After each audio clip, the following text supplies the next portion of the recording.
अपने परमपिता शिव शंकर शंभू का 13वां स्वरूप है चंद्रमौली। चंद्रमौली यानी चंद्रमा का मुकुट धारण करने वाले भगवान शिव। चंद्रमा का मुकुट धारण करने के कारण भगवान शिव को चंद्रशेखर या चंद्रमौली भी कहते हैं। चंद्रमा का घटना और बढ़ना समय के काल का प्रतीक है। इसे धारण करना यह दर्शाता है कि वे स्वयं ही काल के स्वामी हैं और समय से परे हैं। चंद्रमा शीतलता और शांति का प्रतीक है। शिव के क्रोध और विनाश के समय वह शांति और संतुलन को दर्शाता है। चंद्रमा को मन का कारक भी कहा जाता है। भगवान शिव का इसे धारण करना यह बताता है कि वह अपने मन और भावनाओं पर पूर्ण नियंत्रण रखते हैं। चंद्रमा को प्रतीक भी माना जाता है। शिव संहारक होते हुए भी अमृत स्वरूप है जो जीवन और मृत्यु दोनों को धारण करते हैं। इनके इस रूप को चंद्र भी कहते हैं। इसका अर्थ है कि चंद्र का अर्थ है चंद्र और मुंड का मतलब है मुकुट, यानी मुकुट धारण करने वाले भगवान शिव।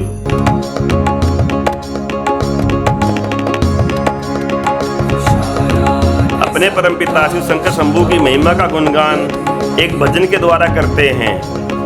अमृत के साथी सब कोई थे, जब विष निकला तब कोई नहीं। अमृत के साथी सब कोई थे, जब विष निकला तब कोई नहीं। मंथन में निकला था हलाहल, भगतों ने तुम्हें पुकारा था। इस विष को पीने वाला एक तेरे सिवा और कोई नहीं। हलाहल विष के समय भगवान शिव का चंद्रदेव ने साथ दिया और उन्हें शीतलता प्रदान की।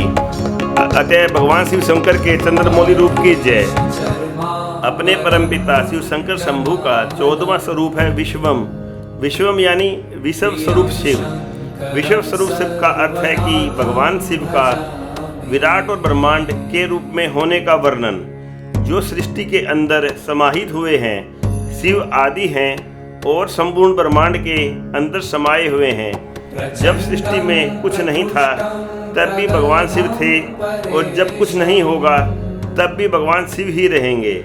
शिव अपने इस रूप के द्वारा सृष्टि का पालन पोषण करते हैं। उनकी शक्ति से यह ग्रह आपस में जुड़े हुए बंधे हुए हैं। शिव का यह रूप सृष्टि का मूलाधार है। राजस्थान के नागद्वारा में स्थित विश्व स्वरूप की दुनिया की सबसे ऊंची मूर्ति है। यह 369 फुट ऊंची है और भगवान के इस विराट रूप का प्रतीक है। भगवान शिव समय से परे हैं और सभी ब्रह्मांडों के भीतर समाहित हुए हैं।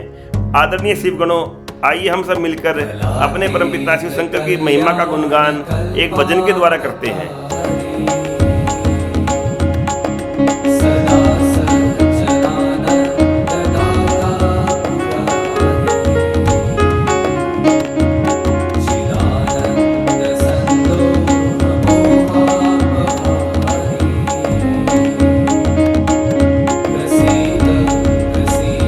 भगवान मेरी नैया उस पार लगा देना। भगवान मेरी नैया उस पार लगा देना। अब तक तो निभाया है, आगे भी निभा देना। भगवान मेरी नैया उस पार लगा देना। अब तक तो निभाया है, आगे भी निभा देना। बोलिए भगवान शिव शंकर शंभू के विश्वम स्वरूप की जय। आदरणीय शिवगणों, अपने परमपिता शिव शंकर शंभू का 15वां स्वरूप है विश्व भवेश्वर, यानी इस विश्व का भरण पोषण करने वाले भगवान श्री विष्णु जी के भी ईश्वर। हिंदू धर्म में वैसे तो भगवान शिव को संहारक माना जाता है, लेकिन उनका संहार रूप भी एक तरह से भरण पोषण का ही हिस्सा है, जिससे सृष्टि में संतुलन बना रहे और नया निर्माण हो सके। भगवान शिव कई तरह से हम भक्तों का पालन पोषण करते हैं, जिनमें उनकी करुणा और कल्याण रूप प्रमुख है। समुद्र मंथन के अनुसार जब संसार को नष्ट करने वाला हलाहल विष निकला तो सभी देवी देवता और असुर घबरा गए। तब भगवान शिव ने विश्व का भरण पोषण करने के लिए व ब्रह्मांड की रक्षा के लिए उस हलाहल विष को पी लिया। यह उनकी सर्वोच्च करुणा और विश्व के प्रति त्याग का सबसे बड़ा उदाहरण है। शिव महापुराण कथा के अनुसार जब संसार में अन्न की कमी हो रही थी तो भगवान शिव शंकर ने ही एक भिखारी का रूप लेकर के भी माँ अन्नपूर्णा से यज्ञ की याचना की, जिससे पूरे संसार को जीवन मिल सका। भगवान शिव ही अपनी माँ जीवनदायिनी गंगा को धरती पर लाने के लिए उनके वेग को अपनी जटाओं में सहन करते हैं और माँ गंगा के पवित्र जल को हम भक्तों तक पहुँचाते हैं। आदरणीय शिव गणों, आइए इनकी इस रूप के महिमा का गुणगान एक भजन के द्वारा करते हैं।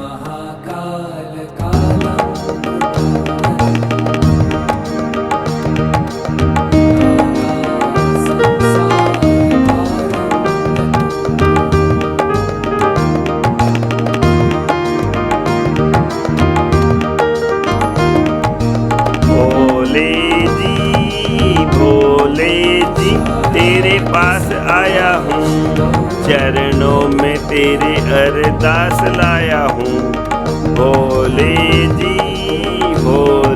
जी तेरे पास आया हूँ, चरणों में तेरे अरदास लाया हूँ।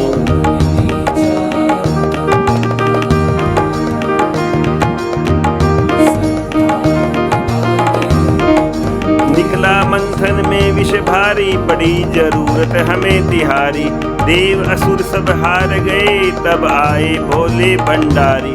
विष हरना दुख हरना, यही आस लाया हूँ, चरणों में तेरे अरदास लाया हूँ। भोले जी तेरे पास आया हूँ, चरणों में तेरे अरदास लाया हूँ।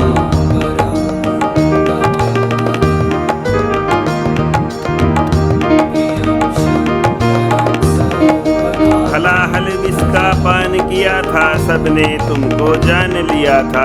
नीलकंठ बन सबको बचाया, अमृत का फिर दान दिया था। वर देना मुझे वर देना, यही आस लाया हूँ, चरणों में तेरे अरदास लाया हूँ। भोले जी तेरे पास आया हूँ, चरणों में तेरे अरदास लाया हूँ। बोलिए भगवान शिव शंकर शंभू के विश्व भवेश्वर रूप की जय।